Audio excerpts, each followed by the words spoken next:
প্রিয় ভিউয়ার্স, আজকে এসে দেখি আম্মু আবারও নতুন কিছু বানানোর চেষ্টা করছে। দেখতে পাচ্ছেন আম্মু এখানে কিছু সমুচা বানিয়ে রেখেছে, এবং শুধু সমুচাই নয়, সেই সাথে সমুচার আরেকটি ভেরিয়েন্ট দেখতে পাচ্ছেন এখানে।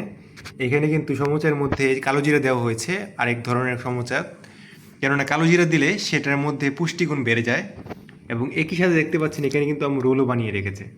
শুধু তাই নয়, আপনাদেরকে দেখাই, এই যে দেখতে পাচ্ছেন এখানে কিন্তু আম্মু সিঙ্গারাও বানিয়ে রেখেছে। মানে সব ধরনের জিনিসপত্রই আম্মু এখানে বানিয়ে রাখছে। এই যে দেখতে পাচ্ছেন এখানে আয়োজন আছে। আর এই পাশে দেখতে পাচ্ছেন এটা হচ্ছে সমুচার জন্য, আর এইটা হচ্ছে সিঙ্গারার জন্য। এই যে এখানে দেখতে পাচ্ছেন আম্মু কিন্তু ডো গুলিয়ে রেখেছে। তো এইগুলো কিন্তু আম্মু একা একা বানাচ্ছে, তাই আমি চলে আসলাম হেল্প করতে। কেননা আম্মু একা যদি এইগুলো বানায় তাহলে আম্মুর উপর চাপ পড়ে যাবে, যার জন্য আমিও এখন আম্মুকে হেল্প করব। তো ভিউয়ার্স, এগুলো কিন্তু বানিয়ে আম্মু ফ্রোজেন করে রেখে দেয়। কেননা ফ্রোজেন করে রেখে দিলে যখন আমার ছোটো ভাই বিকালে নাস্তার জন্য বলে বা আমাদের বিকালে কিছু খেতে ইচ্ছা করে, তখন খুব ইজিতেই এগুলো নামিয়ে খেয়ে ফেলা যায়। দেখতে পাচ্ছেন খুব সুন্দর দেখাচ্ছে কিন্তু এই ডালাটার মধ্যে। বিশেষ করে এই ডালাটা কিন্তু কেনাই হয়েছিল এই জন্য। আম্মু শখ করে এরকম লাল রঙের ডালাগুলো কিনে, দেখতে পাচ্ছেন এখানেও আরেকটি লাল রঙের ডালা আছে। কেননা এগুলো কিন্তু ডিপ ফ্রিজের ভিতরে খুব সহজে রাখা যায় এবং ইজিতে ফ্রোজেন করে তারপর বক্সে ভরে রাখা যায়। তো এগুলো থাকলে আম্মুর উপর অনেকটাই চাপ কম পড়ে। কেননা যখন খুব জরুরি নাস্তার প্রয়োজন হয় তখন জাস্ট এগুলো ডিপ থেকে নামিয়ে তারপর ভেজে নিলেই হয়ে যায়। এই দেখতে পাচ্ছেন আম্মু কীভাবে সিঙ্গারাগুলোকে সিঙ্গারার ভাজের ভেতরে আলুটাকে ভরে দিল। আম্মু কিন্তু দোকানের মতো ভাজ দেয় না, আম্মু একটি রুটি বানিয়ে সেটাকে 4 ভাগ করে তারপর সেটার ভিতরে আলু ভরে দেয়।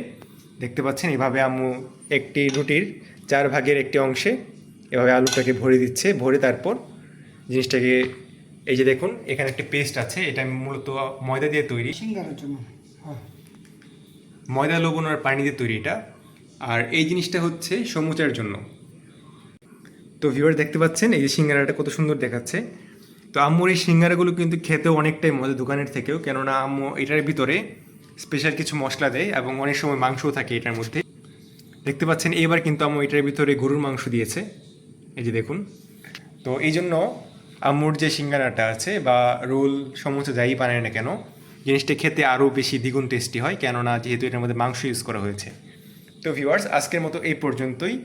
দেখতে পাচ্ছেন কত সুন্দরভাবে জিনিসটা বানাচ্ছে আম্মু। আমিও এখন গিয়ে আম্মুকে হেল্প করার চেষ্টা করব। তো সকলে ভালো থাকবেন, অবশ্যই কমেন্ট করে জানাবেন যে আপনারাও বাসায় এরকম ট্রাই করেন কিনা। তো আজকের মতো ভ্লগটি এই পর্যন্তই। ইনশাল্লাহ দেখা হবে আবারও নতুন কোনো ব্লগে। সকল ভালো থাকবেন, কমেন্টে অবশ্যই মাশাআল্লাহ লিখতে ভুলবেন না। তো সকল ভালো থাকবেন, আল্লাহ হাফেজ।